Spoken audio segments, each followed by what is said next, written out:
Hey, what's up, everybody? Welcome back to the NRW. I'm your host, Rob Medina, and I thank you all very much for joining me here today because today I'm going to be reviewing the movie Andromeda.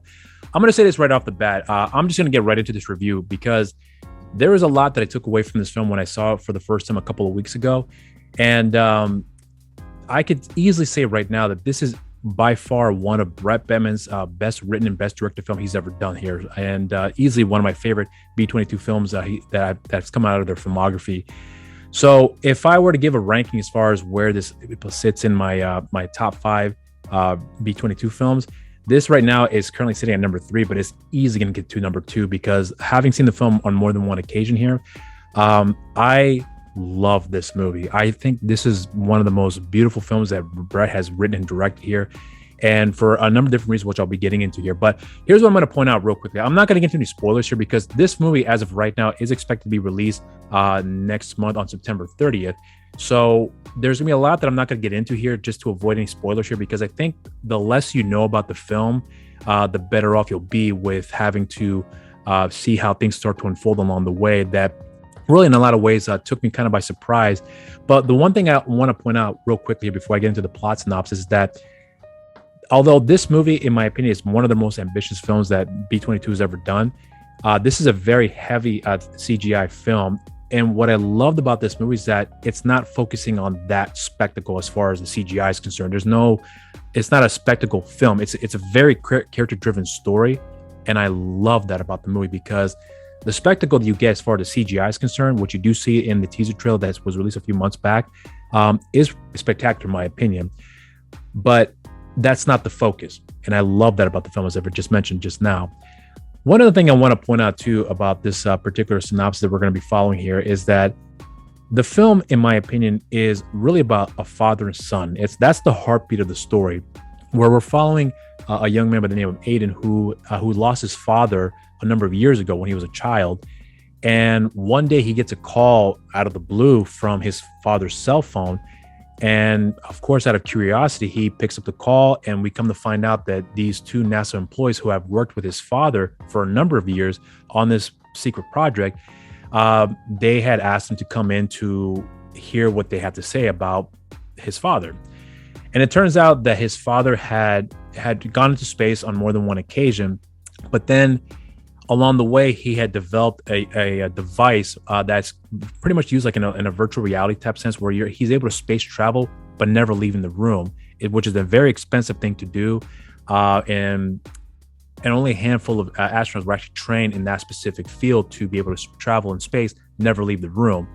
But along the way, some people had died throughout this whole expedition here for reasons which I won't get into too much here. But let's just say that there are some beings out there that are not very welcoming to the human race, wanted to explore space, if you will. But along the way, his father gets lost, or sort of loses his signal, and now they have nobody to be able to go out and find his father that's trained in that specific field, other than his son, our lead here in Aiden. But the thing is that he has no training at all whatsoever when it comes to field, the space exploration, if you will. But when his father was, when his father was still alive, and Aiden had surgery when he was a child, there is a chip that he instilled into his son in the event that one day, if there's no one else left to be able to finish off with this mission, he knew that his son would be able to pull it off here, despite the lack of training that he has in this particular field. And so that device that his father had invented to be able to travel in space, through this virtual reality type of tool here, it requires that chip for you to be able to make that connection and go off to space, if you will. So these two gentlemen are asking asking Aiden rather, to help find his father, but then they revealed to him that Earth is pretty much on the verge of death, and his father made it a mission to find a new planet to inhabit to save the human race. And it was a very long, arduous process, but he was very close in finding a planet called NB22, which is a nod to ITN distribution and also B-22 films, which I didn't catch on the first couple of times until like later in my viewings. But anyways, the point is that there's this planet they believe they can inhabit here, but along that expedition there, his father got lost. And they are using that as a way to be able to give his Aiden his an incentive for him to go find his father, but to save the human race along the way too. And that right there is a story in a nutshell. The first thing I want to point out that I really did appreciate about the film is kind of what I touched on before in the beginning, which was that this movie is about the father-son relationship told through the eyes of the son. When Brett had posted on social media that he had saw the final cut of the film, it brought him to tears. I was really curious as far as what it was that made him have that sentiment. I saw the movie for the first time again a couple of weeks back, and I got it right away. In fact, I remember I messaged Brett immediately after I saw the film, and I said, I can see why you cried to this movie, but I had some additional questions that I had asked him to say, where I felt like this movie was a letter for his father. And he pretty much did confirm that for me, among other things as well, too, which I would leave for him to want to reveal what that is somewhere down the line if he ever gets questioned on that. But here's one thing I'm going to point out, too. This film is easily one of his most personal films outside of Buckskin, which is another film that is pretty much a reflection on him. Whereas Buckskin was kind of like a film that deals with a very tumultuous time in his life. And that movie is a very complicated, very condensed film where there's so many layers to that movie that when you watch it, something starts to unravel, at least for me upon repeat viewing, that helped me enjoy the film much more and more, and also understand the concept of this film, of Buckskin, I should say. Whereas in this movie, this is a film about a character in the son who is very much dealing with this turmoil of losing his father at a very young age, because in the film you find out that he was pretty close with his father, and then having lost his father along the way, where he had lost a lot of time with them because of this mission that he was on, which he had no idea what it was that he was doing other than the fact that he was a space traveler, but never really getting that closure of like, why did you just leave us? Why? You could have been with us this entire time. And he's trying to find a way to be able to deal with that by seeing a therapist twice a week, taking some pills, but it's not really helping. It's more or less keeping him at bay, because every night he makes an attempt to kill himself by trying to drown himself and never actually goes through with it. But he comes close almost every single night. In fact, that's one of the first things you see of him in the opening shots coming out of the tub there. And when the journey for him was all about him figuring out a way to be able to train for this mission, and then finding a way to be able to communicate with his father and finding out why his father had done these things in the first place. Because there's a buildup in that particular scene where you do get the father-son reunion, they're conversing with each other. And that whole purpose for him on this particular journey was for him to get answers for the questions that he felt like was never answered, that his father could answer to a point, but then realizes that the real purpose was not because of just his son, or at least in this case where his father made the sacrifice to be away from the family to save the human race, so that way his son can survive and live along the way too. And when he came to that realization, that's where he started to change his purpose, where it became about himself, but more about the human race. And I think the way that was handled in this movie was handled quite well, in my opinion. And the other thing I want to point out too with this film is that I believe everybody in this movie, and I mean literally everyone, from Brett to Jeff Hamm, Anthony Gutierrez, the composer George Palacis, I believe he's pronounced his name. If I mispronounced that, I apologize. And all the other actors as well too.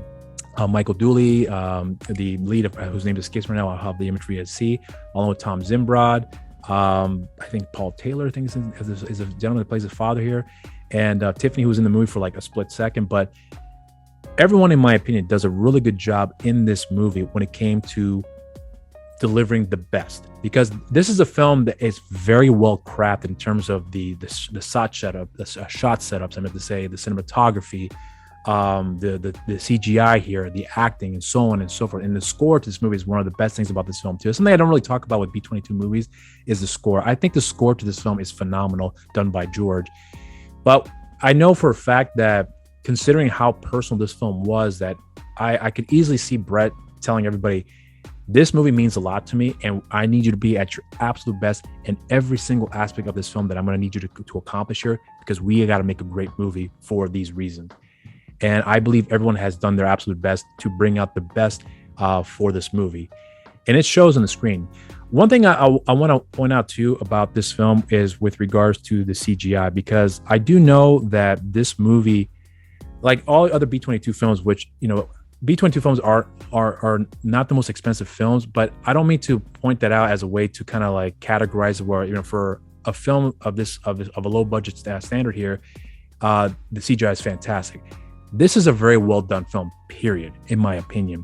And the CGI in this movie is actually quite good, in my opinion, as well. And you can tell that a lot of the budget went towards that, and it went towards it for the right reasons. And I think it was done phenomenally as far as using the CGI to effectively tell the story, the overall narrative here, not as a way just to be a spectacle for the sake of being a spectacle. I mean, it is a beautiful spectacle. Don't get me wrong. There are some beautiful moments with the CGI, but it's really the characters that we're following here that are the focus, and the CGI is the added element to help enhance the story, if you will. So I think that when it comes to the storytelling of this movie, it is done masterfully, in my opinion. And I really do believe that Brett had done everything in his power to make sure that this is a very well crafted, very well told story, because this has a lot of purpose for him personally about what he wanted to accomplish here. With Buckskin, like I said before, it's a very complicated story, and it's about having to deal with the consequences. So whatever things that Brett was going through at that time, I think this movie kind of pretty much showcases a side of where he has come to terms with whatever it was he was going through, and developing the skills to learn to deal with the said issues that were I'm sure he had dealt with before.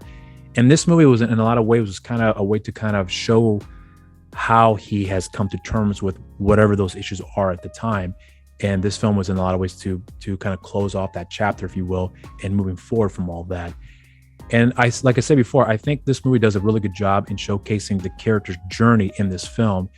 And again, the heartbeat of the story is the father and son aspect of the story, which I believe is really what made the story quite impactful, in my opinion. This is what Brett's bread and butter, in my opinion, when it comes to the stories that he makes. If he focuses on the father-son aspect of the relationship, I think he does his absolute best when it comes to that here. Because when you look at a movie, for example, like 90 Feet from Home, which is by far his best film he's ever done, but it's a very complicated relationship between the father and son, whereas this one is very much in the same vein as far as the distance between the father and son. But there is a wonderful aspect of the relationship that was always there, but the yearning to get back to the father, to be able to connect with him again. It was something that I thought was quite a beautiful story to share here that he was able to accomplish. As far as negatives in this film are concerned, the real negative that I have with this movie actually has to do with the length of the film. This movie sits around, I think, an hour 18, an hour 19 minutes, so just under an hour and 20 minutes. I would like to see more time spent on this film, because one of the things that I really did appreciate about this film, and again, this isn't a negative, it's more of a nitpick on my end, where you get exposition about learning about Aiden's father, where he's a great guy, but made a big sacrifice to spend time away from the family. But you learn that he's a very progressive person, very inventive in a lot of ways, very persuasive too, that Aiden also does have as well. Maybe not to the extent of his father as far as the knowledge behind the science that goes with the space travel, among other things as well too. But he definitely had the drive and the persuasion to be able to get what he needs done eventually to help the mankind here. And I would have liked to actually have seen more scenes with the father and son to really see how that relationship, how close they really were, for you to see the effect that it really had on him, where he never had any proper closure because of that separation from his father, especially the fact that his father had passed away, and then come to realize that he was actually here the entire time up until the point where we come to discover that he was still out and traveling in space, if you will, through this device that they used to go do this exploration. And then come to realize that his father's still out there. This is a chance for me to work this out with him. And I would have loved to have seen more of those sequences there between the father and the son.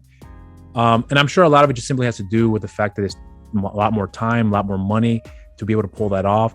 And I think Brett made a conscious decision to find a way to work around that and doing the proper exposition. But at the same time, when you get that lead up to the moment with the father and son reunion, it does pay off rather well. But I would like to see more of that to be able to have that proper build up to it in that respect. But otherwise, as far as that's concerned, that's really my only real major nitpick. And then as far as everything else as I can think of, here's any negatives, that's all I can think of right now. I've seen the movie well over 5 times at this point, but each and every single time I watch the film, I come to enjoy the film that much more, to the point where I don't think it'll be a number one as far as my favorite is concerned. That's still going to be 90 Feet from Home, but it's easy getting up to my number 2 upon repeat viewing that I've taken away from this film more and more along the way. And yeah, so those are my thoughts on the film. So as far as my rating is concerned with this movie, I'm going to give this movie a solid cheers. And those are my thoughts on the film. As of right now, the release date for the movie is still for September 30th. And if that does change along the way, I'm sure Brett and everyone else in B22 will make an announcement on their social media platform. And in fact, I would highly recommend you guys follow them on Instagram, Facebook, and on Twitter. And I'll have the links in the description down below for you guys to follow them on those social media platforms in the event that they have some change on the schedule there. But otherwise, I would love to hear your all thoughts on the movie when it gets released, because I really do believe that this is a film that's going to change the trajectory for B22 as far as the form of storytelling is concerned. One thing I want to highlight too with this film is that this is easily by far the most ambitious film they've done in terms of as far as the production they've done here, where the CGI is very much heavily used in this movie, but it's done effectively. It's not a wasted opportunity. It is part of the actual storytelling, which I loved about this movie. And considering that they're working on another project here that's going to be their most CGI-filled film in Meteor First Impact, which is the prequel to a film that I think is great called Meteor, which I've also done a review here on the channel. But that movie is meant to be like the big CGI film that they're taking up another level here. And I cannot wait to see what they're going to do with that movie after watching what they've done with this film here, because everyone who worked on the CGI in this movie had done a phenomenal job, in my opinion. And I hope people don't dismiss and say, oh, for a low budget film, this is pretty good. No, it's a good film, period, in my opinion. Despite the fact that it's a low budget film, it doesn't matter to me. It's a good film and I enjoyed it. And I think everyone who worked in the movie had done a great job in making a great film with all the other components to put together here and this final cut. So I would say that, it's definitely worth a watch, and I hope you guys will come to enjoy it when it comes out. Now, if you haven't done so already, make sure you subscribe to the NRW and share, like, a video, and hit the notification bell while you're down there. And also follow NRW on social media. On Instagram, New Release Wednesdays, and on Facebook, Nerds Rule the World, and on Twitter at the NRW. You can follow me on my social media accounts on Instagram and Twitter, Mr. Rob Medina, and on Facebook, simply just Rob Medina. And I have a show on the channel called You're So Cool with Rob Medina, and I have social media for the show as well. On Instagram, You're So Cool with Rob Medina, and on Twitter, You're So Cool WRM. And that's going to be it for my review, guys. I hope you guys enjoyed it. Until next time, stay safe out there, and cheers.